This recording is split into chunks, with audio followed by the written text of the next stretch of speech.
અલ્પુસોન ટેસ્ટમાં તમારું સ્વાગત છે। આજે આપણે બનાવશું લીલી તુવેરના ઠોઠા। તેના માટે મેં તુવેરના દાણાને ખોલીને સરસ એવા ધોઈ લીધા છે અને કુકરમાં 1 ગ્લાસ પાણી અને થોડું એવું મીઠું નાખીને આપણે કુકરને બંધ કરીને 2 વિસલ લઈ લઈશું। ત્યાં સુધી આપણે બીજી તૈયારી કરી લઈશું। તેના માટે મેં લીલી ડુંગળીને સરસ એવી ઝીણીને સુધારી લીધી છે। તમે લીલી અને સૂકી ડુંગળી બંનેનો ઉપયોગ કરીને ઠોઠા બનાવ્યા છે। લીલા લસણને પણ આપણે ઝીણું ઝીણું એવું સમારી લઈશું। લીલા ધાણાને પણ સમારી લઈશું। આપણા સરસ એવા બધા શાકભાજી કપાઈ જાય ત્યાર પછી આપણે ચોપરમાં 2 મીડિયમ સાઇઝની ડુંગળીને ઝીણી ઝીણી સુધારીને તેને પણ ચોપ કરી લઈશું। તમે તમારા પસંદનું વધારે ઓછું પણ કરી શકો છો। ડુંગળીને સરસ એવી ચોપ કરી લીધી છે। પછી 1 મીડિયમ સાઇઝના ટામેટાને પણ ઝીણું ઝીણું ચોપ કરી લઈશું। આપણું ટામેટું પણ સરસ એવું ચોપ થઈ જાય પછી આપણે આદુ લસણની પેસ્ટ બનાવીશું। તેના માટે મેં 10 થી 15 લસણની કળી અને 1 ઇંચ આદુના ટુકડાને ઝીણું ઝીણું ખાંડી લીધું છે। તમે મિક્સરમાં પણ ક્રશ કરી શકો છો। પછી ગેસની ફ્લેમ ચાલુ કરીને એક કઢાઈ ગરમ કરવા મૂકીશું। તેમાં 2 ચમચા તેલ, 1 સૂકું મરચું, 1 તમાલપત્ર અને 1 તજના ટુકડાને સરસ એવું શેકાવા દઈશું। પછી તેમાં થોડી એવી હિંગ નાખીશું।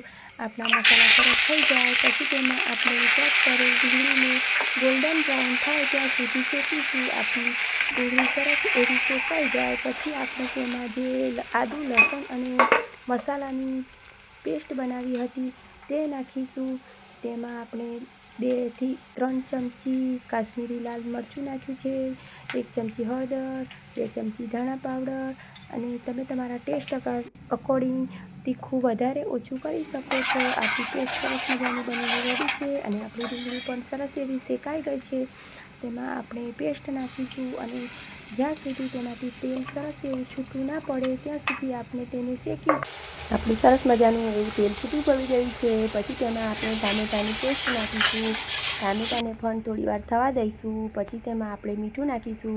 મેં દાણા બાફતી વખતે થોડું મીઠું નાખ્યું છે તે મીઠું થોડું ધ્યાનથી નાખવાનું। પછી લીલી ડુંગળી અને લીલું લસણ પણ નાખીશું।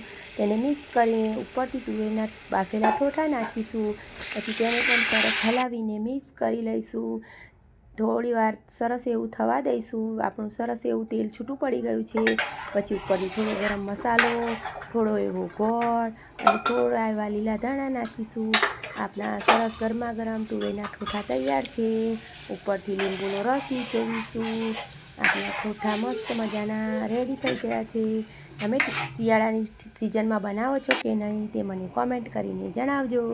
પછી એક તવામાં આપણે થોડું બટર નાખીશું અને બ્રેડને પણ સરસ ગોલ્ડન બ્રાઉન થાય ત્યાં સુધી શેકી લઈશું। આ ઠોઠાને તમે બ્રેડ, બાજરીના રોટલા સાથે સર્વ કરી શકો છો અને એમને પણ સેવ નાખીને ખાઈ શકો છો। આપણા બ્રેડ ગોલ્ડન બ્રાઉન થાય ત્યાં સુધી શેકી લઈશું।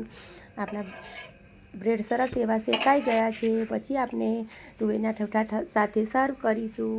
સાથે બ્રેડ મૂકીશું, ગરમા ગરમ તુવેરના ઠોઠા, બાજરીનો રોટલો, થોડા ઉપરથી લીલી ડુંગળીના પાન નાખીશું, લીંબુ અને ગોળ સાથે સર્વ કરીશું। ઉપરથી ઝીણી એવી નાયલોન સેવ નાખીશું। તમને મારી આ રેસીપી ગમતી હોય તો મારી ચેનલને લાઈક કરો, સબસ્ક્રાઈબ કરો અને શેર કરો। તમારો ધન્યવાદ। જય માતાજી।